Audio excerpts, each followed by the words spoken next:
He was hanging midair, a rusted chain cutting into his throat, legs kicking, tongue out, breath fading.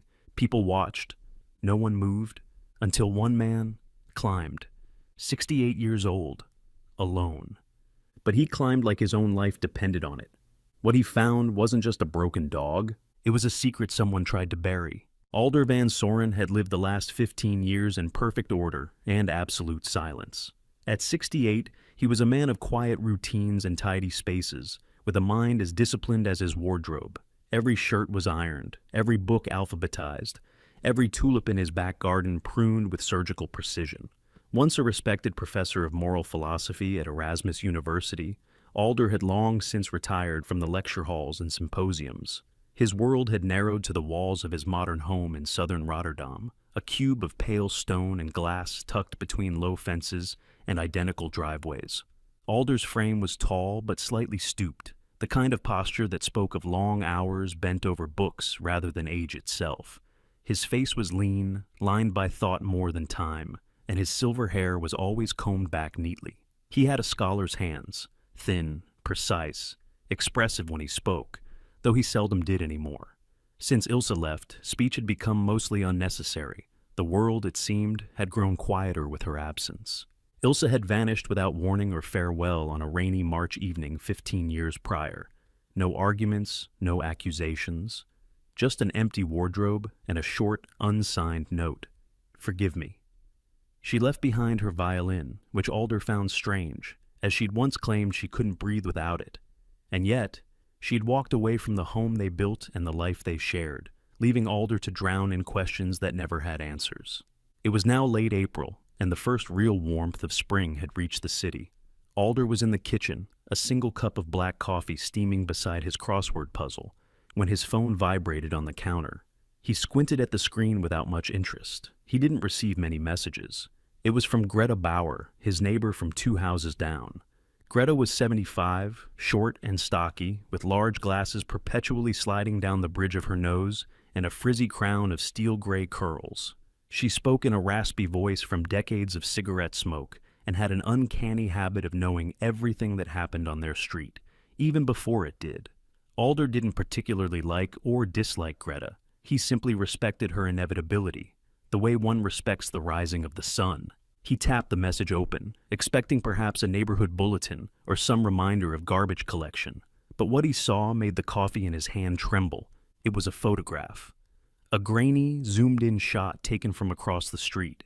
In the image, a dog, a large German shepherd, suspended mid-air from the second-floor balcony of the house directly across from Greta's. The dog's front legs dangled limply, its hind paws kicking at nothing. A thick, rusted chain was twisted tightly around its neck, looped over the balcony railing. The animal's tongue lolled from its mouth, and its eyes, wide, wild, panicked, looked directly into the lens. A second photo followed, a close-up of the same dog. The fur around its neck was matted and raw. Its ribs were visible beneath a coat of dust-colored tan and black. The chain pulled so tightly that Alder could practically feel the suffocation in his own throat. Greta's message followed. "It's hanging there right now. I called the police, but no one's come. House with the green bins. That awful man, he keeps it tied up day and night. I don't know what to do." Alder didn't think. He simply rose, grabbed his coat, and was out the door before he could finish the last word in his crossword. 4 letters. Hope. He never filled it in. Meanwhile, 2 streets over, another figure stood frozen on the sidewalk. Isolde Janssen, 17, camera phone clutched tightly in her trembling fingers. Isolde was tall and angular, her dark auburn hair always worn in a loose braid that looked like it might fall apart at any moment. She wore oversized hoodies and combat boots no matter the weather, and her eyes, gray, observant, and perpetually tired, carried the kind of weight no teenager should bear. Isolde lived with her mother, a hospital nurse who worked double shifts most days, and came home too exhausted to speak. Her father had left when she was 10, and since then, Isolde had built a small, quiet world for herself inside notebooks and late-night YouTube rabbit holes. She suffered from depression, though she didn't call it that. She just knew she couldn't cry when she needed to, and that silence was always easier than speaking. That morning, while walking home from the grocery store with a bag of rice and 2 instant noodle cups, Isolde had heard a faint, sharp yelp above her. She'd looked up, expecting a cat on a windowsill. What she saw instead made her drop the bag. One of the cups rolled into the gutter. The dog, hanging, alive, barely. She didn't scream, didn't move.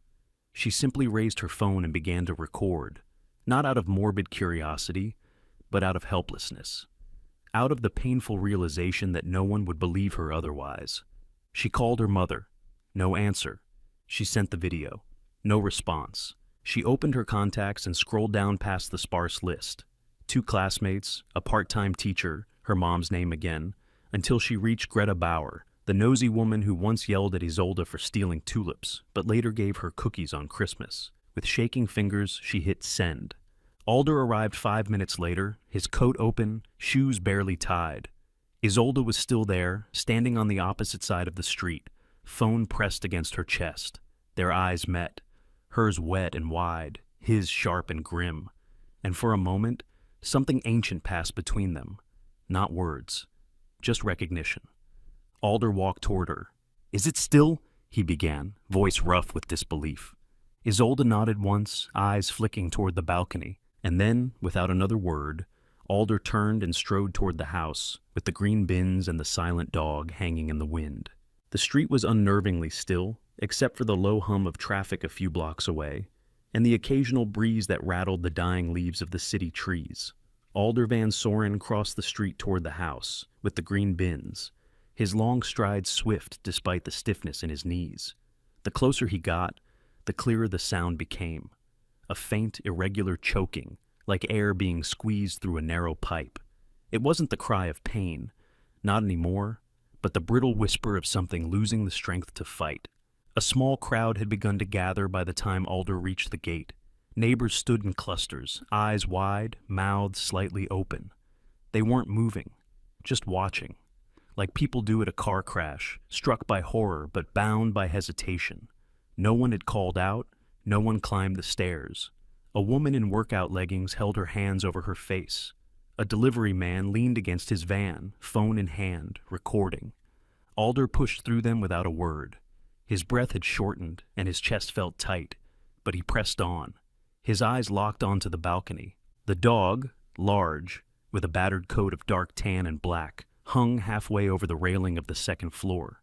The chain bit hard into the fur of his neck, straining against gravity, holding the weight of an entire body by a single point. The creature was barely moving now, a twitch of a leg, a glint of an eye. One paw scraped futilely at the smooth concrete ledge. Alder could see blood matted into the fur, dark against the pale coat. "Good God," he murmured, his voice cracking like old timber. From behind the closed front door, a voice boomed. "What the hell is all this noise?" The door opened with a jerk.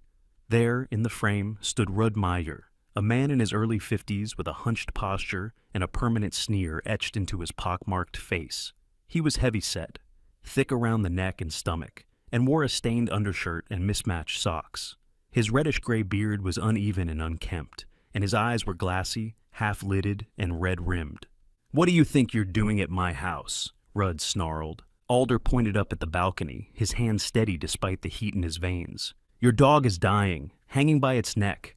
We need to get him down." Rudd followed the direction of the finger and blinked up at the balcony. His expression didn't change. He squinted, grunted, and took a slow sip from the half-empty bottle of Genever in his hand. "That mutt's not your business," he slurred, voice thick with alcohol and disdain. "It's chained up like it always is. Dumb thing jumped up there itself. I ain't climbing for it." Alder took a step forward. "You're going to let it suffocate?" Rudd shrugged and leaned against the doorframe. "It's just a damn dog. Maybe this'll teach it not to bark so much." Alder stared at him. No shame, no concern, just indifference polished into something vile. Behind them, someone spoke up. "Does anyone have a ladder?" The voice belonged to a young man, tall, mid-20s, with dark skin and cropped curly hair. He wore a construction uniform, neon green vest, and gloves still in his back pocket. "I've got one in my van," he added quickly, and jogged away down the street. Alder nodded. "Hurry!" A few of the bystanders stepped aside as the young man returned with the ladder. His name was Nico Blom, a part-time roofer known in the area for being polite and hard-working. Nico didn't hesitate when Alder motioned toward the balcony. Together, they positioned the ladder against the outer wall of Rudd's building. "You sure you can do this?" Nico asked. Alder was already grasping the sides of the ladder. "I'm sure." He climbed, slower than he once might have, but with a focus that dulled the pain in his joints. The entire street seemed to hold its breath. About halfway up, the breeze caught the edge of his coat, and Alder glanced briefly at the crowd below. He spotted the girl again, Isolde Janssen, still standing where she had been. Her phone was up, filming, but her eyes were locked on him now, wide and unblinking. Isolde's fingers trembled, but she didn't stop recording. It was the first time in a long time she had felt like something important was happening, not on a screen or in someone else's life, but here, on her own street, and she was part of it. At the top of the ladder, Alder eased himself onto the balcony with deliberate care. The concrete was cold under his palms. He inched toward the dog, whose breath now came in quick, shallow gasps. The shepherd's eyes flicked toward him, glossy and terrified. The tongue hung limp, lips curled back in a frozen expression of fear. "Easy," Alder whispered, kneeling slowly. "I'm here now." He reached out and gently touched the dog's back. The muscles twitched beneath his hand. The dog was thin, too thin. Alder could feel every rib, every sharp angle of the spine beneath the skin. Flecks of dried blood crusted along the edge of the chain, and the fur had been rubbed raw. Alder's throat tightened. The clasp of the chain was knotted and rusted. He tugged once, gently. It wouldn't budge. "Does anyone have bolt cutters?" he called down. Someone answered that the police had been called, that they were on their way. "Hurry," Alder said, mostly to himself. From the doorway below, Rudd shouted again. "Get down from there, you senile bastard. You touch my property again and I'll call my lawyer." Alder didn't look down. He placed both hands around the dog's body, trying to support the weight while loosening the chain. It was no use. Then, a distant siren. Faint at first, but growing louder. Alder exhaled. Within minutes, 2 patrol cars pulled up. Out stepped Officer Lena Voss, a short, broad-shouldered woman in her 40s with sharp eyes and a voice like iron. She assessed the scene in seconds. "Get bolt cutters and go up the ladder," she barked to one of her team. The second officer, a lanky man named Bram, climbed swiftly with the tools in hand. Together, he and Alder coordinated. Bram held the chain taut, and Alder steadied the dog. Snap. The chain gave way. Alder cradled the dog as they descended the ladder together, step by slow step. When they reached the ground, the animal collapsed into the grass, his chest heaving erratically, foam and blood staining his muzzle. A murmur spread through the crowd. Rudd appeared again in the doorway, arms crossed, looking irritated. "You all done now?" Officer Voss turned sharply. "Sir, you're under arrest for animal cruelty." "What? You can't—" She cut him off. "Save it." Handcuffs clicked into place. Rudd's protests faded as he was led away. Alder knelt beside the dog, whispering softly as his hand moved gently over the creature's head. "You're safe now," he said. "You're not going to die today." The shepherd, barely conscious, gave the faintest flick of his tail. Isolde's phone was still recording, but she had lowered it now. For the first time in a long time, she wasn't watching someone else's life. She was part of the moment, a witness to it. Maybe, in a small way, a guardian of it. She would upload the footage later. But for now, she just watched as the man who once looked like a stranger sat beside a dying dog, refusing to let it go. The scent of rust lingered on Alder's fingers as he stood beside the patrol car, watching Ruud Meijer slump into the back seat in handcuffs. The man grunted in protest, his bloated face flushed with alcohol and anger, but no one gave him the sympathy he no doubt believed he deserved. Officer Lena Voss, ever composed, closed the door with a firm click, then turned back toward the crowd with the kind of practiced authority that silenced murmurs before they began. "Anyone here related to the animal?" she asked, scanning the bystanders. No one spoke. Alder stepped forward. "He's not mine, but I'm the one who brought him down." Lena's gaze softened, just a flicker. Up close, she looked like someone who had once known great patience and had spent the last few years spending it all. Her short-cropped dark hair framed a square jaw and serious gray eyes, and her uniform was spotless, despite the roughness of the scene she'd just entered. "Thank you, sir," she said genuinely. "You probably saved his life." The dog, still unnamed, lay limp on a tarp now spread across the sidewalk. One of the officers, a younger man with messy blonde hair and a shy manner, was crouched beside him, checking for a pulse and murmuring soothing nonsense. Blood still matted the fur beneath the dog's collar, and his breathing had become shallow, wheezing and ragged. His tongue had curled slightly, as if it no longer remembered where it belonged. "I'm calling the vet clinic," the blonde officer said, rising to his feet. "He needs emergency care." Officer Voss nodded. "There's a mobile unit 2 blocks away. They'll be faster." She turned toward Alder again. "Would you be willing to accompany him, since you're the one who found him?" Alder didn't hesitate. "Of course." The officers moved with silent urgency, lifting the dog carefully onto a stretcher borrowed from the back of the police van. As they carried him away, Alder walked beside them, his heart pounding with an inexplicable mix of grief and protectiveness. He didn't know why this dog, this half-dead creature with eyes like old sorrow, had affected him so deeply, but he couldn't look away. Meanwhile, 2 blocks away in her bedroom, Isolde Janssen sat at her desk, staring at her phone. Her fingers hovered over the screen, trembling slightly. The video she'd recorded had finished uploading to her anonymous account on an activist forum dedicated to animal rescue. Her username, Silent Sunset 17, was one she never thought anyone would remember. She never posted. Not until now. The video's title was simple: "He Saved Him." It showed the rescue in full, the hanging dog, the crowd's silence, the old man climbing the ladder without hesitation, the chain breaking. No commentary, just raw, shaky footage, with only the wind and distant sirens for sound. Isolde had added no caption. None was needed. In less than 10 minutes, the view count crossed 1,000. She set the phone down, unsure of how to feel. For months, years even, she had drifted in and out of her own life like a visitor. Depression had turned everything gray. Her art, her thoughts, her voice. But this morning, something had cracked open. She had captured something that mattered, and people were seeing it. Down on the other side of town, the mobile vet unit had parked along the curb near the small public park. The vehicle was compact, white with blue medical stripes, and outfitted like a miniature operating room. Inside, a veterinarian in her mid-40s was already pulling on gloves as the stretcher was brought in.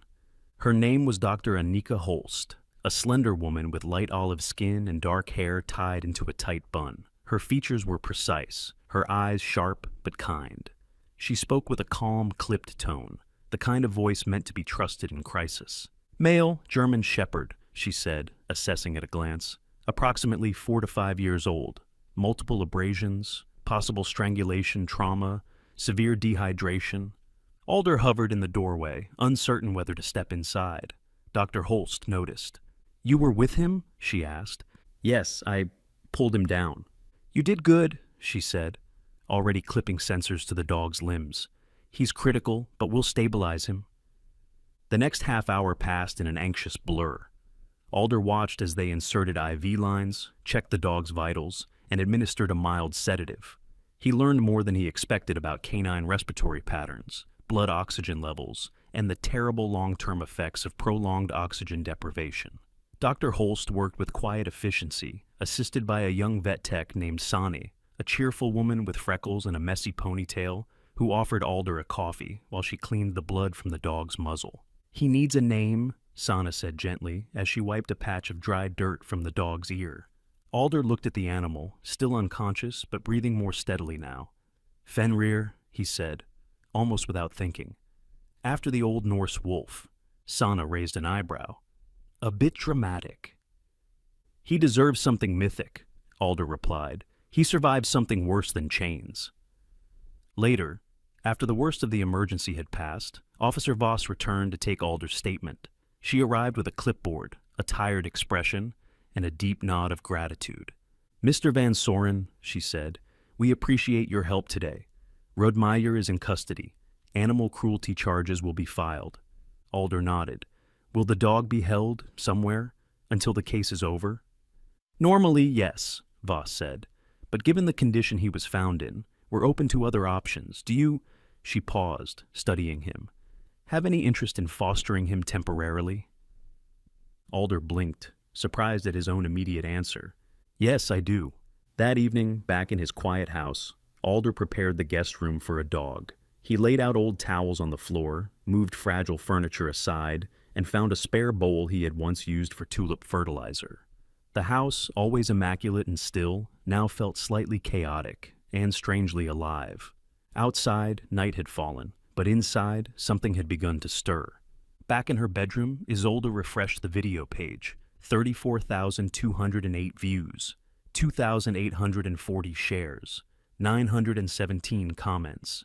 The top comment read, "We need more people like him. Fenrir deserves better."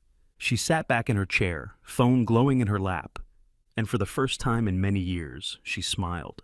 The first night Fenrir spent in Alder's home was neither peaceful nor silent. Though sedated for travel, the German Shepherd had woken sometime near midnight, panting and restless. Alder had placed him on a folded futon in the guest room, surrounded by towels and blankets, but even the softest corners of the house couldn't erase the years of violence embedded in the dog's bones. Alder found himself sitting beside the dog well past 3 in the morning, an old reading lamp dimmed low in the corner. Fenrir's body trembled intermittently. His eyes, alert yet hollow, darted around the room as though expecting pain to lurch from the shadows. His tail lay flat, unmoving. The scars along his chest and legs, now visible after a proper cleaning, told a story Alder could only begin to imagine. Some were jagged, healed without proper care. Others had formed into hard, ropey knots, marks of repeated restraint. The house was quiet, but for the occasional creak of floorboards settling and the rhythmic sound of Alder's voice as he read aloud. He had pulled a tattered copy of The Odyssey from the shelf, one of Ilse's favorites, and though he wasn't sure the dog understood the words, the tone of his voice seemed to anchor something fragile in the air.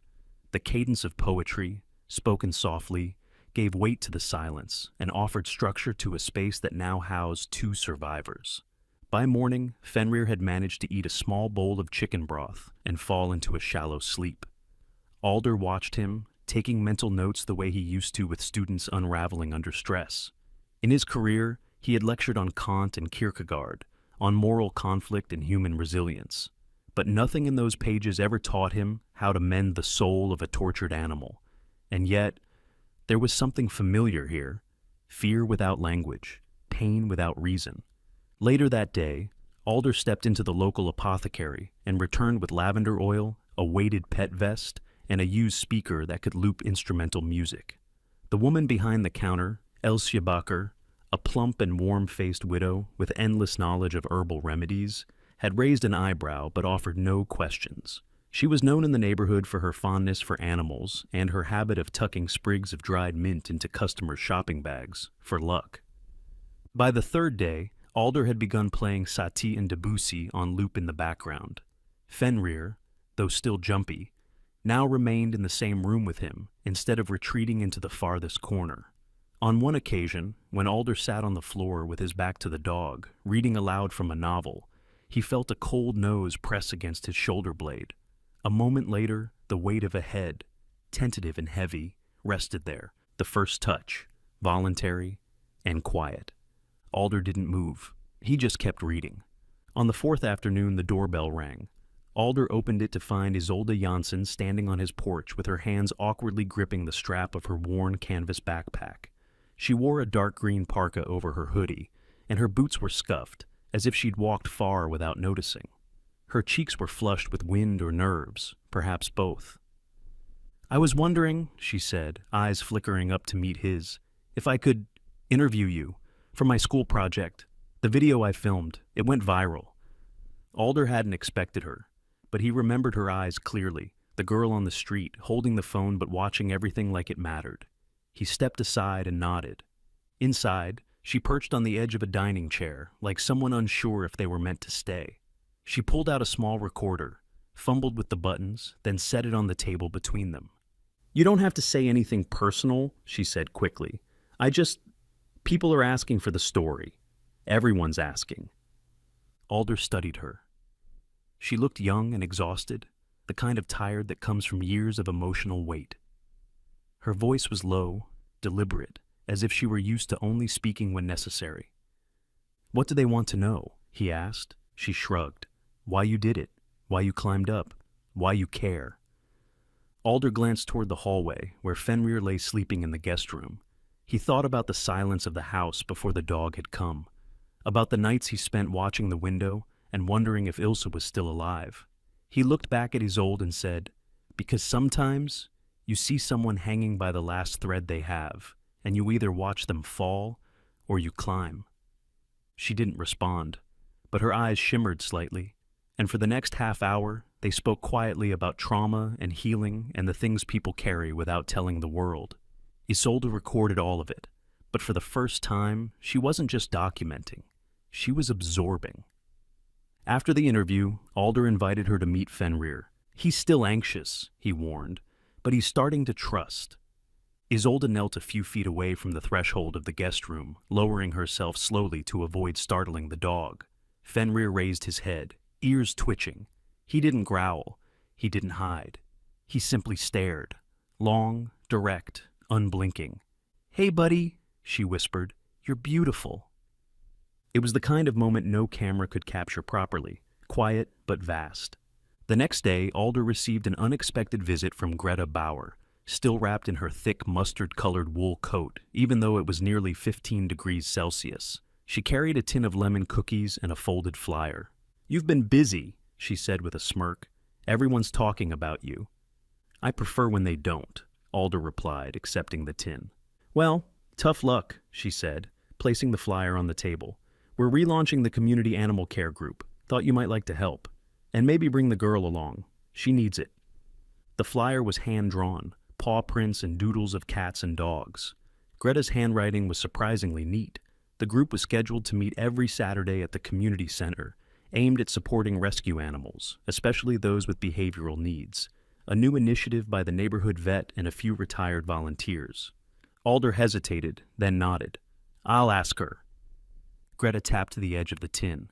"You're not so unreachable after all." That evening, as the last light slanted across the hardwood floor, Alder sat in the living room, Fenrir curled beside the chair with his muzzle resting on Alder's foot. The music playing was a soft piano improvisation, almost like rain. Outside, the world kept moving, videos kept spreading, names kept commenting. But inside, something had taken root. Not all scars were visible, not all chains made of iron. But somewhere in the quiet between two breaths, man and dog had found the first threads of something broken, becoming whole again. On a Monday morning washed in pale gray clouds, Alder Van Soren opened the gate to his garden just in time to hear a deep voice shout across the street.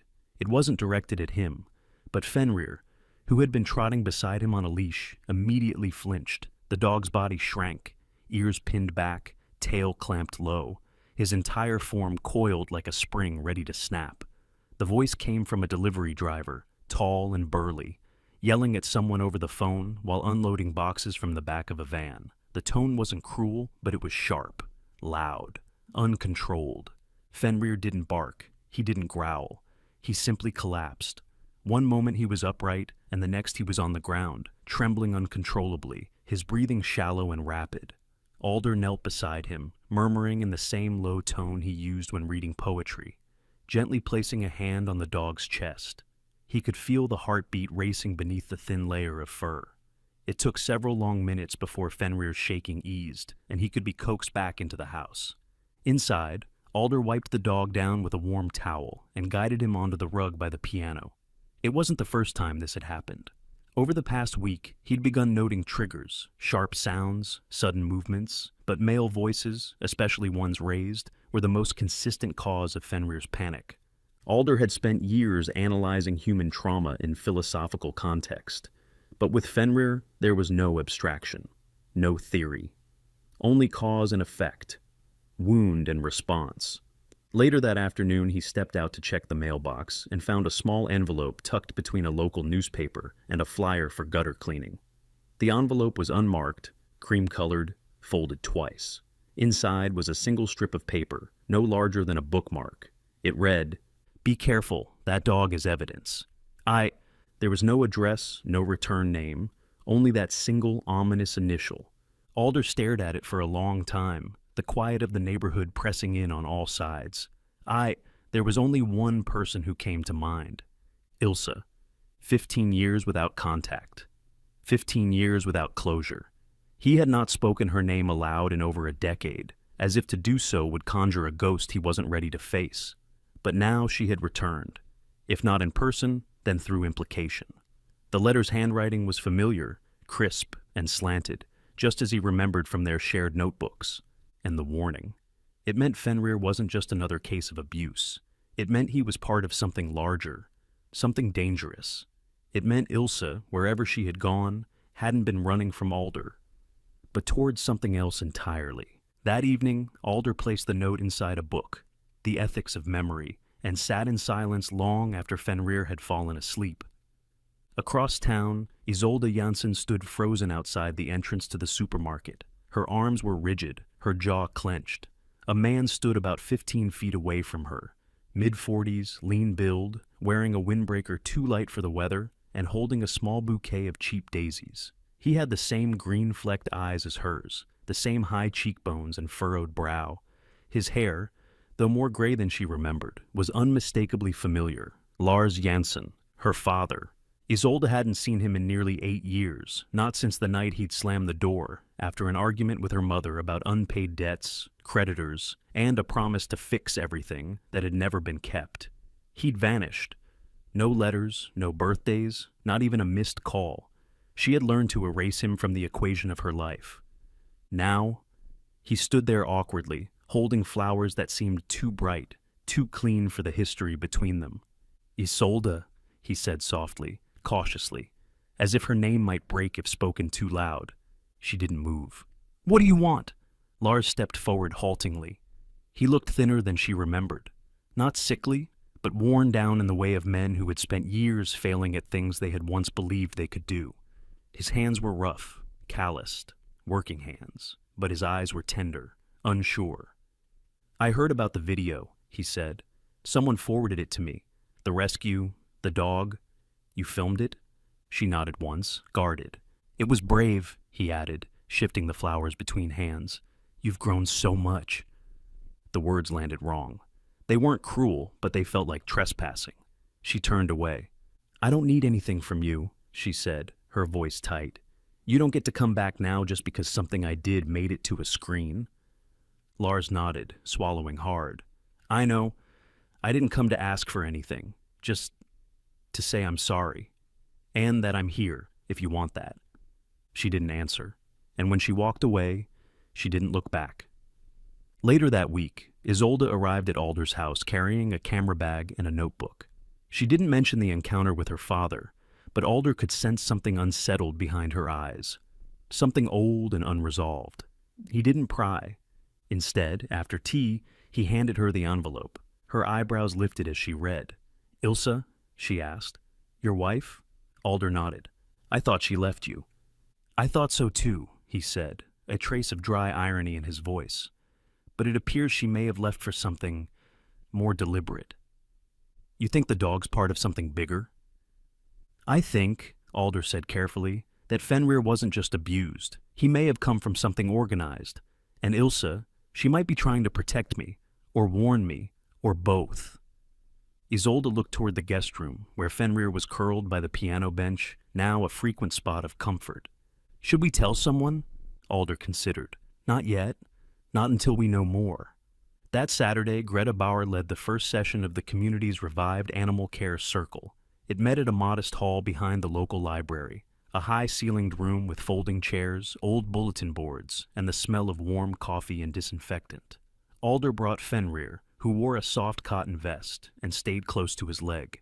Isolde came too, her camera tucked away, but her eyes sharp. Among the group were retirees, a mother with 2 children, and a young veterinary assistant named Marta Cohen, petite and chatty, with dyed pink hair and an easy smile. She immediately gravitated toward Fenrir, kneeling to offer him a biscuit and speaking in a lilting tone. He's a gentle soul, she said, after Fenrir took the treat with tentative teeth. Alder nodded. He's learning to feel safe again. Marta smiled at him. Aren't we all? Alder looked across the room at Isolde, who was listening as Greta discussed ways to socialize rescue animals. She caught his gaze, then turned to look out the window. Outside, a figure stood across the street. Lars, not intruding, not waving, just standing, watching, holding another bouquet. A quieter one this time. Wildflowers. Alder noticed, but said nothing. Sometimes healing didn't begin with forgiveness. Sometimes it began with being seen. The morning began like any other, with Alder Van Soren seated at the kitchen table, his coffee growing cold beside a bowl of dry toast. Fenrir lay curled under the table, twitching gently in a dream, his breathing slow and even. The sun had just broken through the curtain of clouds that often hung over Rotterdam in early spring, casting golden slivers across the polished floorboards. Outside, the neighborhood stirred softly, bicycles whirring past, doors opening and shutting, and the distant clatter of construction work on the next block. But Alder's thoughts weren't in the present. They were buried in the past, in the folds of a dusty blue file folder now spread across the kitchen table. A faded label across the top read, Ilse Van Soren, Research Notes 2006-2010. He hadn't opened it in years, not since the week she disappeared. The documents inside were yellowed and worn, clippings, printouts, and long handwritten pages in Ilse's fine, deliberate script. Some were underlined in red, others marked with marginalia. One word kept appearing throughout the pages, Verdantis. Alder traced the word with his finger. It was a name he had almost forgotten. Verdantis International had once been marketed as a conservation organization. Based out of eastern Germany with branches across Europe, the company claimed to rescue exotic and endangered animals and rehabilitate them for re-release or responsible zoos. But Ilse had grown suspicious during a freelance research project and began uncovering inconsistencies. False medical records, financial reports that didn't add up, locations that never existed. She had shown Alder one evening over dinner, eyes wide, her violin case still by the door, untouched. "I think they're selling them, Alder," she had said quietly. "I think they're capturing animals for profit. Dogs, too, trained ones. And someone high up is protecting them." He hadn't believed it then. He had smiled, patted her hand, told her to take a step back for her own safety. A week later, she was gone. Now, staring at the files again, Alder felt a chill crawl down his spine.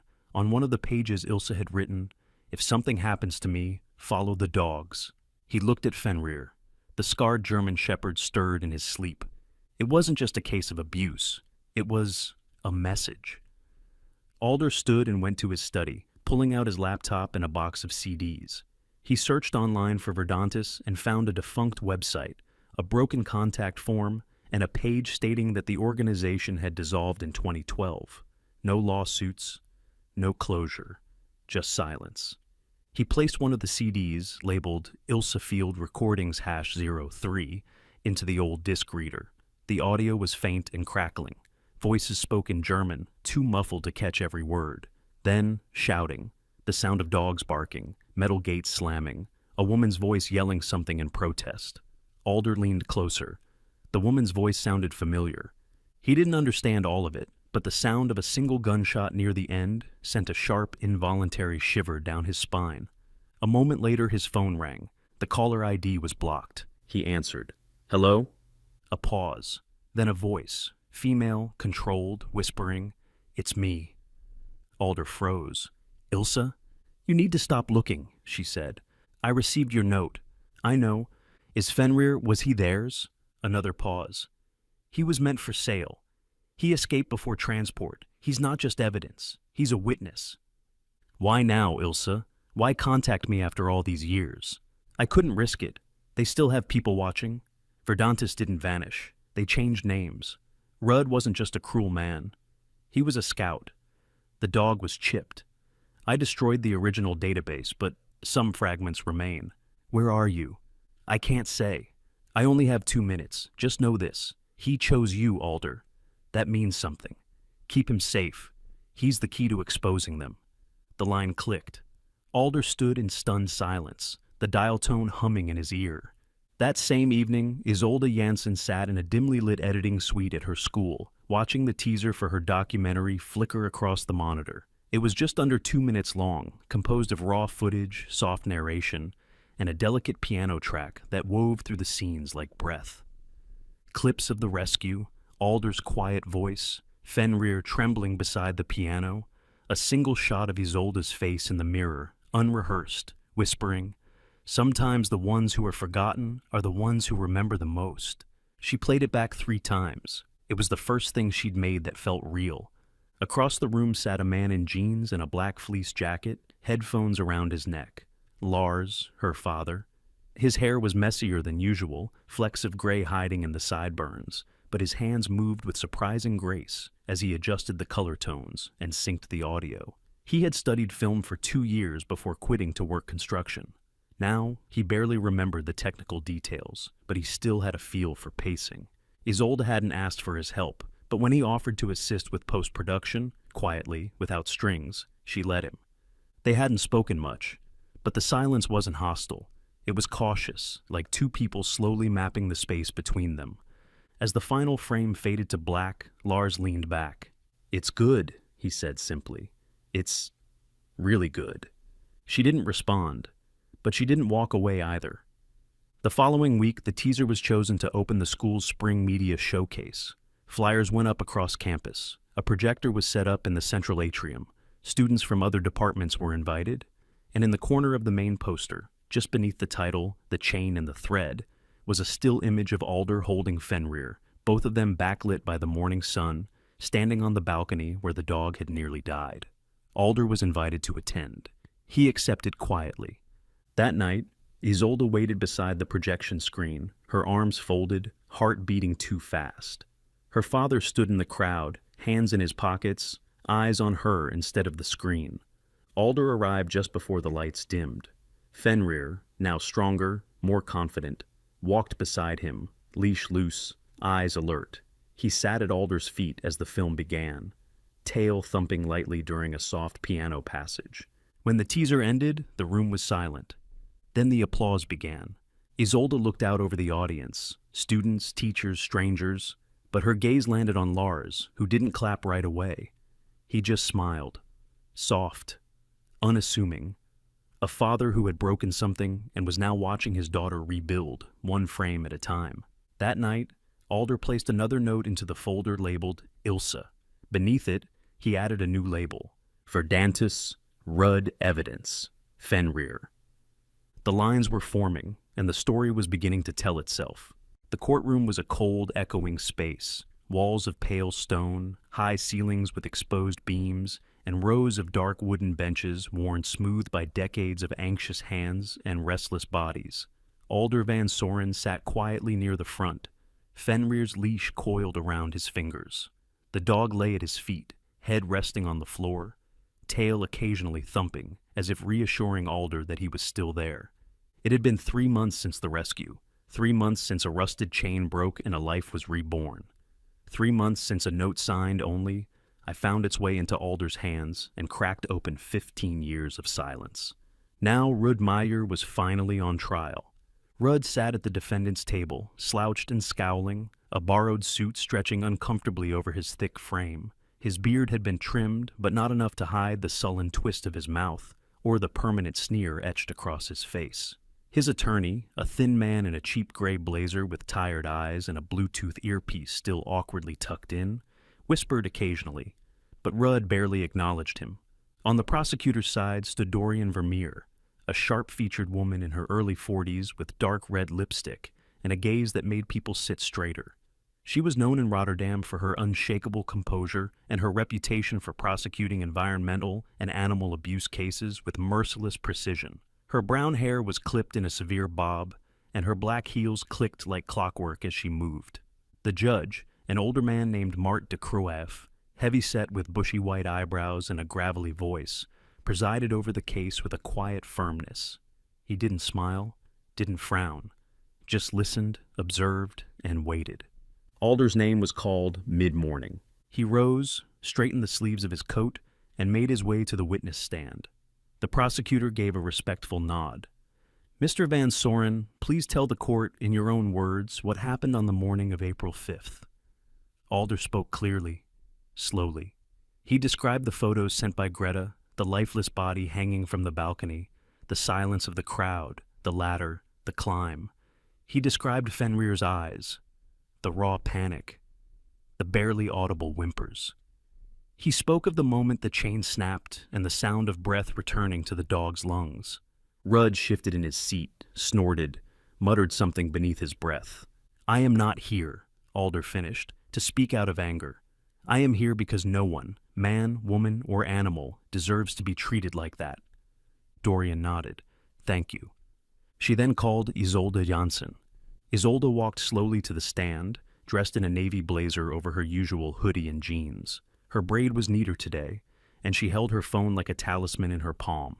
When asked to submit evidence, she plugged the phone into the court's display system. The courtroom lights dimmed, and the screen illuminated with the video. The hanging, the rescue, the crowd's breathless awe, and Alder's hands reaching to cradle a trembling creature back into the world. Gasps rippled through the courtroom. One of the jurors visibly recoiled. Rudd's face reddened, then paled. The final witness was Dr. Anaka Holst, the veterinarian who had treated Fenrir. She described his condition in clinical detail: dehydration, strangulation trauma, deep tissue bruising, scar tissue consistent with long-term abuse. When the court broke for recess, Alder stepped out into the hall to get air. Fenrir followed closely, tail brushing his leg. The corridor outside was just as cold as the courtroom, but quieter. He leaned against the wall, rubbed his forehead, and then he saw her. At the far end of the corridor sat a woman on the last bench, small-framed, upright, wearing a long charcoal gray coat and round glasses.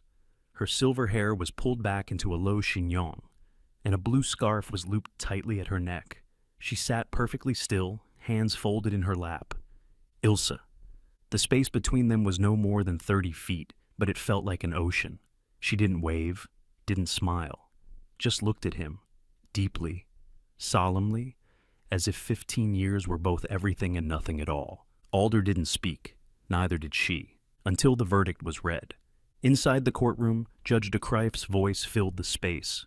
For aggravated cruelty to animals and the possession of an animal intended for illegal sale and abuse, this court finds the defendant, Rudd Meijer, guilty. Gasps, murmurs, a sharp cry from someone in the back. The judge continued, Mr. Meijer is hereby sentenced to 4 years in prison, a lifetime ban on owning animals, and will be remanded for questioning by federal authorities concerning connections to the defunct Verdantis network. Alder let out a slow breath. Fenrir, still resting at his side, nuzzled against his leg. Later that day, in the shadowed corner of a nearby cafe, Alder sat across from Ilsa for the first time in 15 years. They hadn't arranged it in words, only with a look, a silent agreement. Ilsa was thinner than he remembered, her features more angular, but her eyes still carried that quiet intelligence he had fallen in love with. She sipped her tea slowly, hands wrapped around the mug. I wanted to come sooner, she said finally, but I couldn't risk it. They knew I had proof. I fled before they could silence me. Verdantis, Alder said. She nodded. They were using registered rescues as covers. Dogs like Fenrir were being trained for illegal security contracts, underground protection work, sometimes for cartels. He was never meant to survive. And Rudd, one of their recruiters, low level but connected. Alder's voice softened. Why didn't you tell me? I tried. The note I left, I thought it would be enough. I thought if I vanished, they wouldn't come after you. He looked at her for a long time. You were wrong. Ilsa blinked, tears catching in her lashes. I know. He didn't touch her, but he didn't leave either. That evening, at the Rotterdam Film Institute, the documentary The Silence That Broke premiered before an audience of over 200 students, faculty, journalists, and animal advocates. The teaser had gone viral weeks earlier. The full film had become something else, an emotional call to witness, an elegy for those without voices. Isolde stood at the edge of the stage, her fingers wrapped tightly around the wireless mic. For a moment, she didn't speak. Then she said, This film began with a dog who fell, and a man who climbed. But it's about more than that. It's about what happens when we choose not to look away. It's about rescue and return. She turned toward the crowd, and sometimes it's about forgiving someone who once walked away. She glanced at her father, Lars, who stood just off stage. He looked stunned, blinking like someone who'd heard his name in a dream. She beckoned him forward. Lars walked slowly to join her, the spotlight catching the emotion that flickered briefly across his face. Together they stood in silence as the crowd erupted into applause. The morning light spilled across the wooden floorboards of Alder Van Soren's living room, illuminating the space where once there had only been silence. Now, that silence had softened, folded into the warm hum of a radio playing classical piano in the background, the occasional rustle of paws on hardwood, and the gentle clinking of teacups in the kitchen. Fenrir, fully healed and comfortably settled into his new life, lay stretched out beneath the wide bay window, the sun warming his fur. His coat had grown back thick and glossy, the scars now barely visible beneath layers of black and tan. His eyes no longer darted with fear. They held stillness, recognition, trust. Alder sat nearby with a book in hand, but he wasn't reading. His attention had drifted to the sound of laughter from the garden. Ilsa's laughter, lighter than he remembered, but unmistakable. She knelt in the flower beds, her graying hair tied in a loose braid, a faded straw hat shielding her from the soft spring sun. Beside her, a small, scrappy cat with mottled fur. Part cream, part soot, batted playfully at the weeds she pulled. The cat's name was Fig, a rescue Ilsa had insisted they adopt. Tiny but assertive, Fig had claimed the windowsills, the armchairs, and most of Alder's socks within the first week. Ilsa had returned to Alder's life not with grand declarations, but with quiet permanence. The authorities had allowed her to change her identity after she officially cooperated in the international investigation into Verdantis. Now, under a new name, Eva Delmont, she could finally breathe without looking over her shoulder. To the outside world, she was a retired environmental researcher with a love for violin and an eye for pruning roses. But in the corners of the house they shared, she was still Ilsa, still his. Their days were simple now. Breakfast in the sunroom, walks with Fenrir through the park, tea in the garden while the radio played sonatas. Occasionally, Alder would play a few soft pieces on the piano. Nothing ambitious, just memory set to melody. And when the neighborhood children passed by on their way to school, Fenrir would trot over to the gate, tail wagging. He had become something of a legend among them, the dog who survived. But more than that, he had become comfort. Children who were shy, anxious, or overwhelmed were often brought by their parents to visit Mr. Alder and his miracle dog. Fenrir would lie beside them as they read stories or let them rest a trembling hand on his back. His patience was endless, his stillness reassuring. Though never formally trained, Fenrir had become a therapy dog by instinct, a guardian of gentleness. Alder began to keep a small bench near the garden path for such visits. One afternoon, as the magnolias bloomed pale pink near the garden wall, Isolde arrived. She wore a canvas satchel slung across her shoulder, a boarding pass tucked in the side pocket. Her hair was slightly shorter now, trimmed to just past her shoulders, and she carried herself with more certainty than before. At 17, she still wore her old boots, but now with pride rather than defense. Her film, The Silence That Broke, had not only earned her a National Youth Award, but also a full scholarship to a prestigious film conservatory in Belgium. Beside her walked Lars. His jacket was wrinkled, and he still stood with a slight hunch, as if bracing for rejection that no longer came, but his eyes were steady. He had started working at a local animal shelter, quietly, consistently, never asking for recognition. The work had changed him, or perhaps returning to his daughter had. Fenrir bounded forward when he saw them, letting out a single bark of joy before pressing his massive head into Isolde's chest. She laughed, hugging him tightly, whispering something into his ear that no one else could hear. Ilsa emerged from the kitchen carrying a tray of lemonade and small almond cookies. Her face lit up at the sight of Isolde, and she embraced her with a warmth that had once belonged to another life. She even hugged Lars, lightly, and without resentment. As the sun dipped lower, the group gathered in the garden. Alder, at the piano now wheeled near the open double doors, adjusted the stool. The instrument was old, but the keys still sang. He ran his fingers gently across the ivory. "Do you remember this one?" he asked, glancing at Ilsa. She smiled. "Always." And with the first notes of Nocturne in E-flat major floating into the air, time seemed to pause. The piece, once played by Ilsa every Sunday morning before she disappeared, now returned through Alder's hands. It was soft, imperfect, full of breath and hesitation. And yet, it held every emotion unsaid. Isolde sat on the steps with Fenrir beside her, Fig curled in her lap. Lars stood beside the garden wall, arms crossed, watching his daughter not with distance, but with awe. When the last note faded into the early dusk, no one clapped. No one needed to. They just sat, together. As the evening cooled and the first streetlights blinked to life, Isolde stood to leave. She hugged Ilse, then Alder. "I'll visit," she said. "You'd better," Alder replied, voice gruff but kind. She turned to Fenrir and knelt once more. "Thank you," she whispered, "for being brave first." Then she walked toward the gate, Lars beside her, her satchel swinging gently with each step. Alder remained on the porch, one hand resting on the piano. Ilse joined him, her shoulder brushing his. Fenrir lay stretched across the threshold, his ears twitching at the crickets beginning to sing. The quiet returned, but it was not the silence of grief or loneliness. It was the quiet of peace. Alder looked out over the garden, the paths winding gently between flower beds, the vines curling up the trellis, and the new sign on the gate that read, "Here lives kindness." He looked down at Fenrir, then up at the fading sky, and with a voice barely above a whisper, he said, "It wasn't just the chain around Fenrir's neck that broke. It was every chain we didn't know we were carrying. Sometimes the chains that bind us aren't made of metal. They're made of fear, of silence, of wounds that never had names. But just as a broken dog found hope in the hands of an old man, we too can find healing. Through love, through courage, through the quiet grace of those who choose to stay when it's easier to walk away." Fenrir wasn't just rescued, he was redeemed. And in that redemption, Alder was reborn.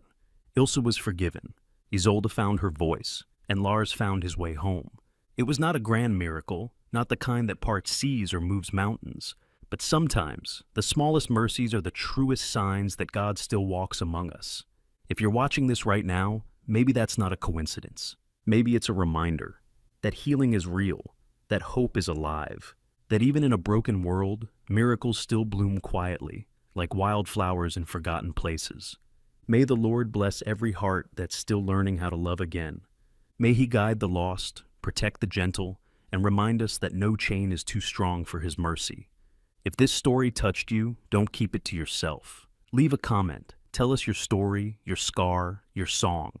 Share it with someone who needs a little light. Subscribe for more stories that remind us what it means to be human. And tonight, when the world gets quiet, say a prayer for the Fenrirs, for the Alders, and for yourself, because the miracle you've been waiting for might already be on its way.